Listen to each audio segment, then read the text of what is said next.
السلام علیکم، welcome to my channel. آج ہم ڈسکس کر رہے ہیں بنیادی انسانی حقوق، basic human rights. Basic human rights کی جو تاریخ ہے وہ اتنی ہی پرانی ہے جتنا کہ انسان پرانا ہے، یعنی فرام ڈے ون انسان کے اندر یہ ارج موجود ہے کہ اس کے جو بنیادی حقوق ہیں وہ کسی نہ کسی طور اس کو ملنے چاہیے۔ اس کی ریکگنیشن، اس کے لیے ایفرٹس، اس کی سٹیجز، کن مراحل سے گزر کے آج کس سٹیج پہ ہم پہنچے ہیں، یہ ایک تاریخ ہے پوری کی پوری بنیادی انسانی حقوق کی۔ ایک طائرانہ نظر ہم اس پہ ڈالیں گے، یعنی برڈز اوور ویو، اور اس کے بعد اس کا پھر انالیسس کریں گے، اور انالیسس کے بعد پھر ہم دیکھیں گے کہ بنیادی انسانی حقوق جو ہیں وہ ہیں کیا کیا، کہاں تک پہنچے ہیں، آگے اس کی کیا سچویشن ہے، and how the whole situation is going on. ہمارے پاس جتنی بھی نون ہسٹری ہے، چاہے وہ سیکریڈ جو اسکرپچرس ہیں، ہولی بکس ہیں،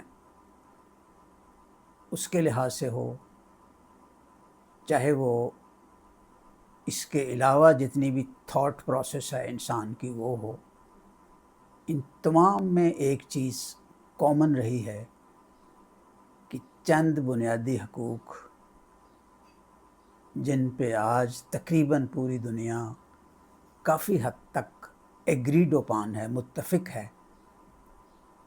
اس کے لیے کیا صورتحال بنی ہے۔ ہمارے پاس جو ورڈ ریکارڈڈ ہسٹری ہے اس میں نارملی بی سی میں، یعنی یونان کے دور سے سقراط، افلاطون، ارسطوٹل، اس سے شروع کر کے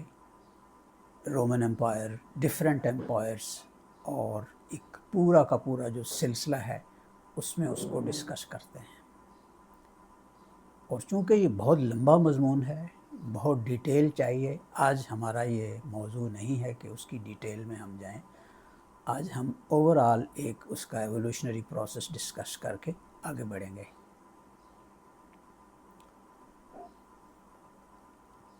آلموسٹ کوشش ہوتی رہی ہے کہ انسانوں کو بنیادی حقوق کچھ نہ کچھ دیے جائیں یا مل جائیں یا اس نے اچیو کیے ہیں، لیکن ہمارے ہاں ایک تاریخ میں ڈیڈ لائن مقرر ہے جہاں سے کہا جاتا ہے کہ وہاں سے ٹیک آف ہوا ہے اس کا، وہ اس کو کہا جاتا ہے میگنا کارٹا، جو کہ ویسٹرن ہسٹری میں، یورپین ہسٹری میں 1215 میں جو اسٹارٹ ہوا۔ اور اس کی اسٹارٹ اس طرح سے ہوا کہ برطانیہ میں اس چیز کو کہا گیا کہ جو کنگ ہے وہ اس کو انفیٹرڈ اختیارات نہ دیے جائیں، اس پہ بھی کچھ نہ کچھ پابندیاں لگنی چاہیے، اور جتنے اس کے اختیارات ہیں اس میں بھی کوئی نہ کوئی کمی آنی چاہیے، خاص طور پہ ہیبیس کارپس یعنی حبس بے جا کا جو ایک قانون ہے اس وقت تمام آلموسٹ دنیا کے ممالک میں، کہ کسی کو اگر گرفتار کرنا ہے، کسی کو پکڑنا ہے، کسی پہ کوئی چیز عائد کرنی ہے قانونی طور پہ، تو اس کا کوئی نہ کوئی ڈیو پروسیس ہونا چاہیے۔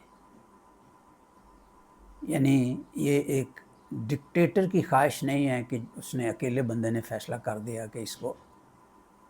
یہ سزا ہوگی، اس کو یہ سزا ہوگی، اس کو پکڑ کے اندر کر دو، اس کو پکڑ کے باہر کر دو، اس کو چھوڑ دو۔ No, there should be a due process of law for every person. تو یہاں سے ابتدا ہوتے ہوتے یورپ میں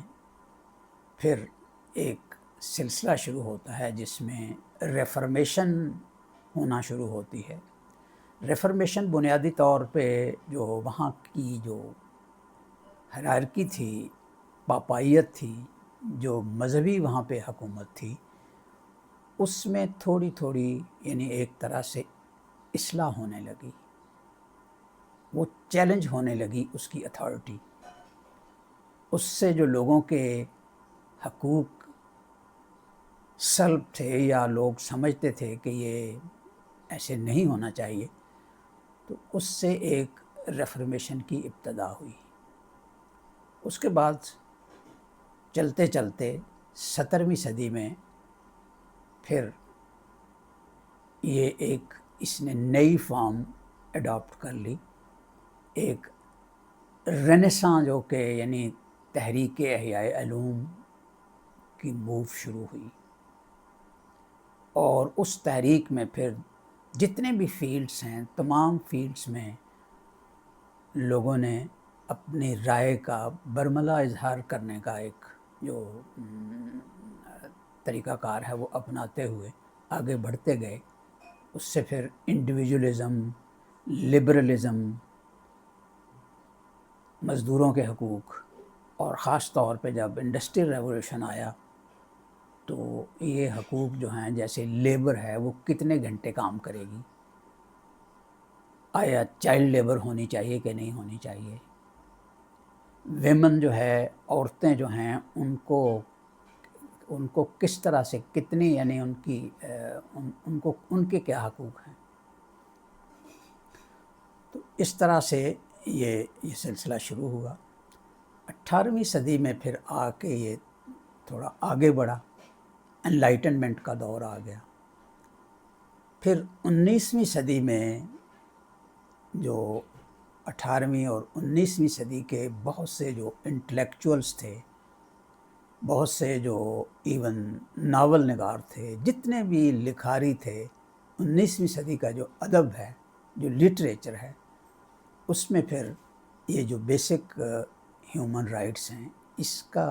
چرچا، اس کی بات چیت بہت ہونے لگی، اس پہ بہت فوکس ہونے لگا، اور پھر اس کو پارلیمنٹ کی حد تک، لاء کی حد تک، کانسٹیٹیوشن کی حد تک یہ بہت ساری چیزیں جو ہیں وہ آنا شروع ہو گئیں، لیکن کنکریٹ فارم میں ایک جس کو کہنا چاہیے کہ ایک کنسائز فارم میں بیسک ہیومن رائٹس موجود نہیں تھے۔ ایون آپ دیکھیں کہ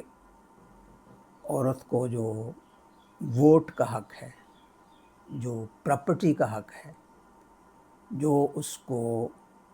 اگر وہ جاب کرتی ہے تو اس کی پے مرد کے برابر نہیں تھی،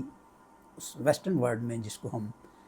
ایک جدید دنیا کہتے ہیں، ماڈرن، اور بہت ہی کہتے ہیں کہ یعنی ڈیولپڈ ورلڈ ہے، میں اس کی بات کر رہا ہوں۔ یہ 20ویں صدی کے آپ سمجھ لیں کہ شروع سے اس کی بات ہونا شروع ہوئی، تب جا کے یہ ایون جو ووٹ کا حق ہے، مثال کے طور پہ جیسے آج بہت سارے ممالک میں جہاں ڈیموکریسی ہے وہاں پہ ووٹ کا حق ایکول بیسس پہ ہے۔ تو یہ جو ووٹ کا حق ہے جس کو یونیورسل سفریج کہتے ہیں،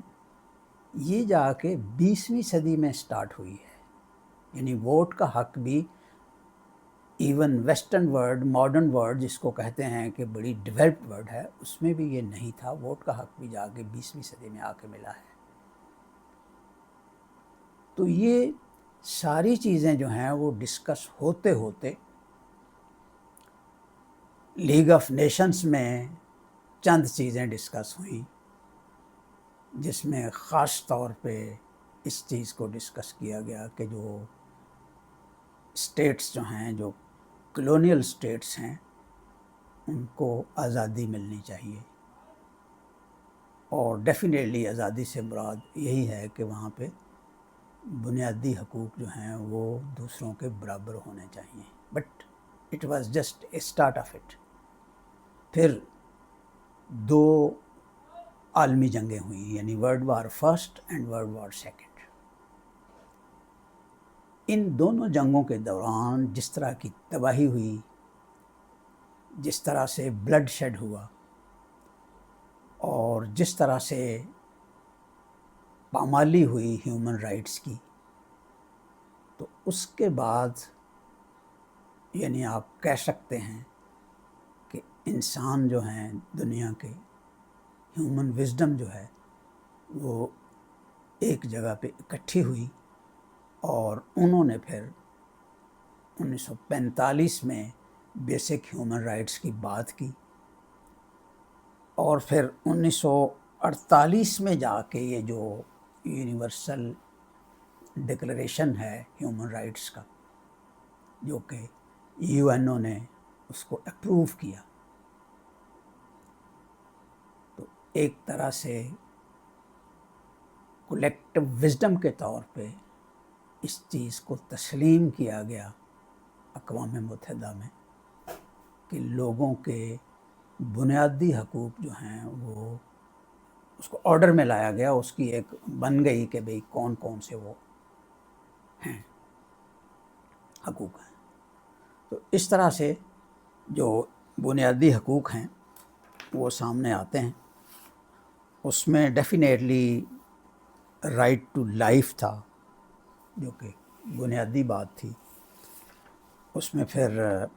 فریڈم فرام سلیوری تھا، ٹارچر تھا، پھر سب سے بڑی بات ایکویلٹی بیفور دا لا تھا، فریڈم آف تھاٹ تھا، ریلیجن تھا، ایکسپریشن تھا، جو ایجوکیشنل ادارے ہیں وہاں پہ رسائی جو ہے وہ ایکول ہونی چاہیے، پھر جاب کی جو صورتحال ہے وہ سب کے لیے برابر ہونی چاہیے، اور پھر اسٹینڈرڈ آف لیونگ جو ہے وہ ایکول ہونا چاہیے۔ میرے ناظرین ان کے نالج میں ہوگا کہ ابھی 20ویں صدی کے اسٹارٹ اور 19th صدی کے آخر تک اس طرح کی صورتحال رہی ہے کہ مثال کے طور پہ افریقہ میں جو، حالانکہ ساؤتھ افریقہ میں کرسچنس ہی کی حکومت تھی، کرسچنس ہی پاور میں تھے، لیکن جو بلیک کرسچنس تھے ان کے حقوق وائٹ کرسچنس کے برابر نہیں تھے۔ ایون دونوں کے پارکس علیحدہ تھے، دونوں کے چرچ علیحدہ تھے، دونوں کے ایجوکیشن انسٹیٹیوشنز علیحدہ تھے، اور کہیں بھی ان کی جو ایک کمبائنڈ سیٹنگ ہے، کمبائنڈ گیدرنگ ہے، وہ الاؤ نہیں تھی۔ اسی طرح ایون امریکہ میں جو کہ اس وقت اپنے آپ کو کلیم کرتا اور کافی حد تک وہاں ظاہر ہے کہ انسانی حقوق کی ود ان امریکہ بڑی پاسداری ہے، تو وہاں بھی سلیوری ختم ہوئی باقاعدہ تھی، یعنی پھر وہاں بھی وائٹ اور بلیک کا جو ہے وہ اب تک بھی اس کے ریمننٹس جو ہیں وہ محسوس کیے جا سکتے ہیں ایون ناؤ، اتنا یعنی ڈیولپ ہونے کے باوجود اسٹل اٹ از دیئر۔ اسی طرح دنیا کے جتنے بھی حصے دیکھیں تو وہاں پہ یہ جو ڈسکریمنیشن ہے، خاص طور پہ on the basis of race, on the basis of colour, on the basis of language, on the basis of region, یہ بہت حد تک اس پہ فوکس کرتے ہوئے اس میں کمی کرنے کی کوشش کی ہے، but still the situation is not same in all the countries, in all the subcontinents, in all the continents. وہ ویری کر رہی ہے ڈفرینٹ جگہوں پہ، جتنا جس لیول تک لوگوں نے اس کے لیے حقوق کے لیے جدوجہد کی ہے، جس لیول تک وہ اسٹیٹ لیول تک یا لیجسلیشن تک بات آئی ہے، تو وہاں تک وہ چیزیں حاصل ہیں۔ پھر اس پہ عمل درآمد کا جو معاملہ ہے وہ بھی ابھی تک پینڈنگ ہے۔ اب نارملی ان چیزوں کو جب ڈسکس کرتے ہیں ہم، ورلڈ ہسٹری کو یا یورپین ہسٹری کو، تو ہم دیکھتے ہیں کہ مسلمانوں کی جو ہسٹری ہے، اور خاص طور پہ جو اسلام کا جو ایک فوکس ہے بنیادی انسانی حقوق پہ، اس کو جگہ کم ملتی ہے، اس پہ فوکس کم ہوتا ہے، اس کو ایمفیسائز کم کیا جاتا ہے۔ اور اس میں سے یعنی اگر آپ دیکھیں جتنی بھی یہ ہماری یعنی ایوولوشنری پروسیس ہے بیسک ہیومن رائٹس کا، تو اس کی اگر تہ میں جانے کی کوشش کریں تو 2-3 چیزیں ہیں۔ ایک نمبر 1 ہے جس پہ ہر دفعہ ہر دور میں فوکس ہوا کہ جو لائف کا جو حق ہے، سیکورٹی آف لائف، یعنی جان، اس کو بنیاد رکھا گیا ہے۔ اس کے بعد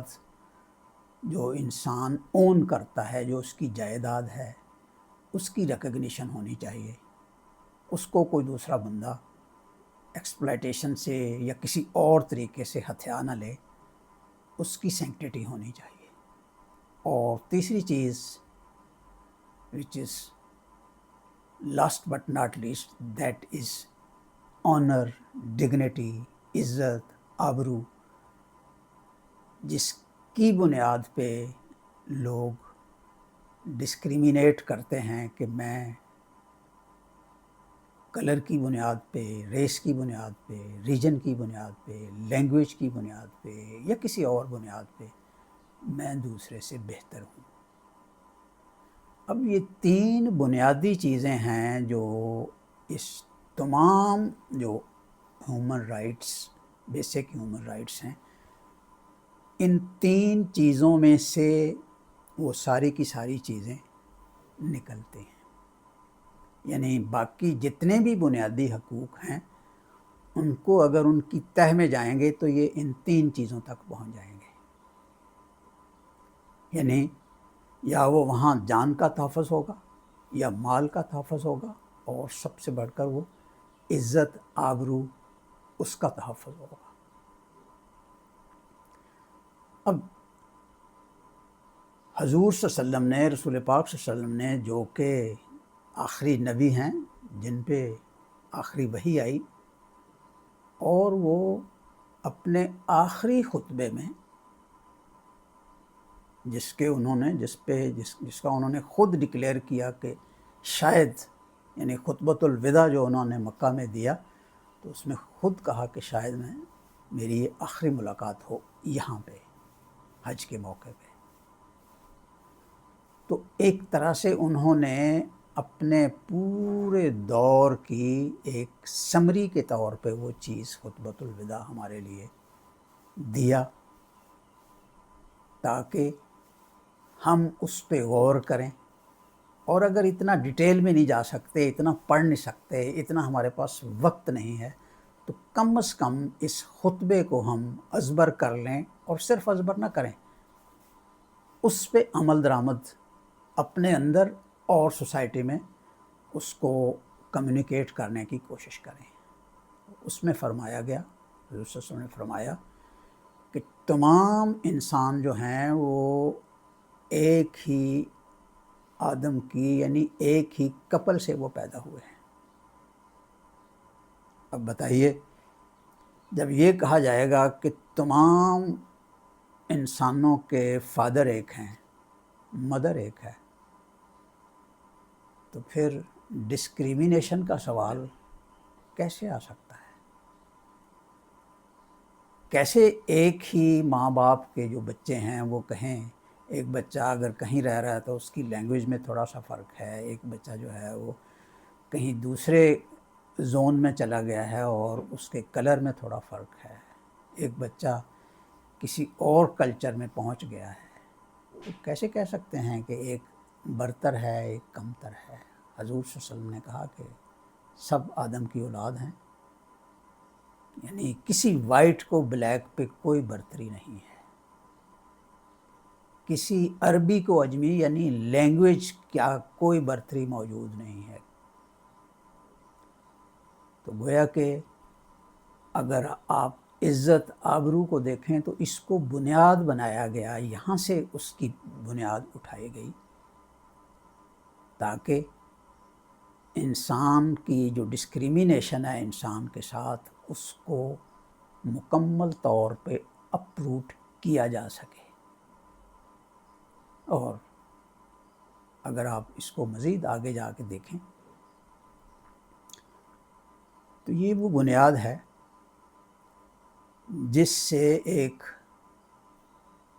بہت پہلے، یعنی ابتدا سے جب انسان کو پیدا کیا گیا تو وہ سمجھا دی گئی اس بات کو اگر غور کیا جائے تو جو ایول ہے، جو ابلیسیت ہے، جو انسان کے ذہن کو متاثر کر سکتی ہے چیز، وہ وہی ہے جو ابلیس نے کہی تھی کہ جب اللہ تعالیٰ نے اسے کہا کہ آپ سجدہ کرو تو اس نے کہا کہ بھئی میں تو اس سے افضل ہوں، یہ مٹی سے بنا ہے اور میں آگ سے، میری نسل بہتر ہے۔ اب آپ دیکھیں کہ یہ جو نسلی تفاخر ہے، یہ جو ریس کا ایک کیڑا ہے انسانی ذہن میں، یہ بنیاد سے انسان کے اندر موجود ہے، اور یہی وہ بنیاد ہے، یہی وہ کیڑا ہے، یہی وہ چیز ہے جو باقی تمام مسائل کی جڑ ہے، اور اس کو وہ پلیوٹ کر کے رکھ دیتا ہے، اور وہ ڈسکریمنیشن کو لے کے تمام جتنے بھی حقوق ہیں ان تمام کو وہ کہتا ہے کہ نہیں، یہ صرف میں ہی اس کا حقدار ہوں، دوسرا نہیں ہے، میں ہی برتر ہوں، مجھے ہی پرائرٹی ملنی چاہیے۔ تو یہ ایک طرح سے بنیاد ہے، اس کو اگر آپ غور سے دیکھیں کہ ہم جو مسلمان ہیں خاص طور پہ، اور یہ انسانوں کو ڈسکس کرتے ہوئے ہمیں کہنا چاہیے کہ پوری انسانیت کے لیے جب کہہ دیا کہ آدم کی اولاد ہے ساری، تو پھر کہا گیا اور اس کی کمال طریقے سے تشریح کی گئی، کہا کہ دیکھیں یہ دن، یعنی حج کا دن، یہ مہینہ یعنی ذوالحج کا مہینہ، اور یہ شہر یعنی مکہ، کہا کہ ان تینوں کو جو حرمت حاصل ہے وہی حرمت